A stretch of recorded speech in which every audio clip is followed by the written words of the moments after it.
Silicon ಸಿಟಿಯಲ್ಲಿರುವ ಕೆರೆಗಳಿಗೆ ಈಗ ಹೊಸ ಸಂಕಷ್ಟ ಎದುರಾಗಿದೆ. ಪ್ರವಾಸೋದ್ಯಮ ಮತ್ತು ಆದಾಯದ ಹೆಸರಲ್ಲಿ ಕೆರೆಗಳಲ್ಲಿ ಬೋಟಿಂಗ್ ತರಲು ಜಿಬಿಎ ಮುಂದಾಗಿದೆ. ಆದರೆ ಈ ನಿರ್ಧಾರಕ್ಕೆ ಈಗ ದೊಡ್ಡ ಮಟ್ಟದ ಪ್ರತಿರೋಧ ವ್ಯಕ್ತವಾಗ್ತಿದೆ. ಕೆರೆಗಳು ವಿಹಾರ ತಾಣವಾಗಬೇಕೇ ಹೊರತು ವಿನಾಶದ ಹಾದಿ ಹಿಡಿಯಬಾರದು ಎನ್ನುವುದು ಜನರ ವಾದವಾಗಿದೆ. ಬೆಂಗಳೂರಿನ 10 ಕೆರೆಗಳಲ್ಲಿ ಬೋಟಿಂಗ್ ತರಲು ಜಿಬಿಎ ಪ್ಲಾನ್. ಪರಿಸರ ಪ್ರೇಮಿಗಳ ಕೆಂಗಣ್ಣು. ಬೋಟಿಂಗ್ ನೀತಿಗೆ ಬೀಳುತ್ತಾ ಬ್ರೇಕ್. ದೇಶದಲ್ಲಿರುವ ಪ್ರವಾಸಿ ತಾಣಗಳಲ್ಲಿ ಬೆಂಗಳೂರು ಕೂಡ ಒಂದು. ಈ ನಗರದಲ್ಲಿ ನೂರಾರು ಪಾರ್ಕ್ಗಳು, ಕೆರೆಗಳು ನೋಡಲು ದಿನಲೂ ಸಾವಿರಾರು ಪ್ರವಾಸಿಗರು ಬರ್ತಾರೆ. ಈ ಪ್ರವಾಸಿಗರ ಮೇಲೆ ಈಗ ಕಣ್ಣು ಬಿದ್ದಿದ್ದು ನಗರದ ಕೆರೆಗಳಲ್ಲಿ ಬೋಟಿಂಗ್ ಓಡಿಸಲು ಮುಂದಾಗಿದ್ದಾರೆ. ಸದ್ಯ ಬೆಂಗಳೂರಿನಲ್ಲಿ ಒಟ್ಟು 183 ಕೆರೆಗಳಿದ್ದು, ಇದರಲ್ಲಿ ಸುಮಾರು 10 ಕೆರೆಗಳಲ್ಲಿ ಬೋಟಿಂಗ್ ನಡೆಸಲು ಜಿಬಿಎ ಎಲ್ಲಾ ಸಕಲ ಸಿದ್ಧತೆಗಳನ್ನು ಮಾಡಿಕೊಳ್ಳುತ್ತಿದೆ. ಈಗಾಗಲೇ ಸರ್ಕಾರದ ಮುಖ್ಯ ಕಾರ್ಯದರ್ಶಿಯಿಂದ ಜಿಬಿಎಗೆ ಸೂಚನೆ ನೀಡಿದ್ದು, ಕರ್ನಾಟಕ ಕೆರೆ ಸಂರಕ್ಷಣೆ ಮತ್ತು ಅಭಿವೃದ್ಧಿ ಪ್ರಾಧಿಕಾರಕ್ಕೆ ಪತ್ರ ಬರೆದಿದ್ದಾರೆ. ಯಾವ ಕೆರೆಗಳಲ್ಲಿ ಬೋಟಿಂಗ್?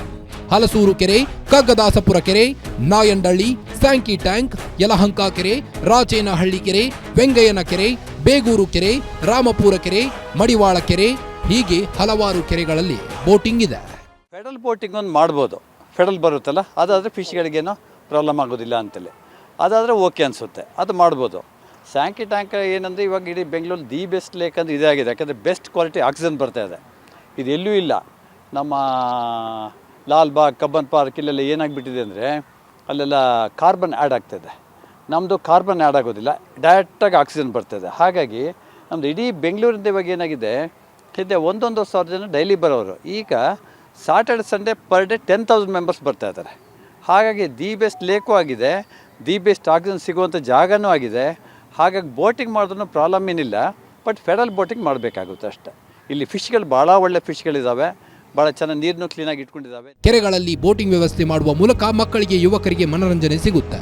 ಇದರ ಜೊತೆಗೆ ಜಿಬಿಎ ಮತ್ತೊಂದು ಆದಾಯ ಮೂಲ ಆಗುತ್ತೆ. ಆದರೆ ಜಿಬಿಎ ಮಾಡಲು ಹೊರಟಿರುವ ಕಾರ್ಯಕ್ಕೆ ವಾಯು ವಿಹಾರಿಗಳು, ಪ್ರಾಣಿ ಪ್ರಿಯರು, ಪಾರ್ಕ್ ವಾಕರ್ಸ್ ಅಸೋಸಿಯೇಷನ್ ಸದಸ್ಯರು ವಿರೋಧವನ್ನು ವ್ಯಕ್ತಪಡಿಸಿದ್ದಾರೆ.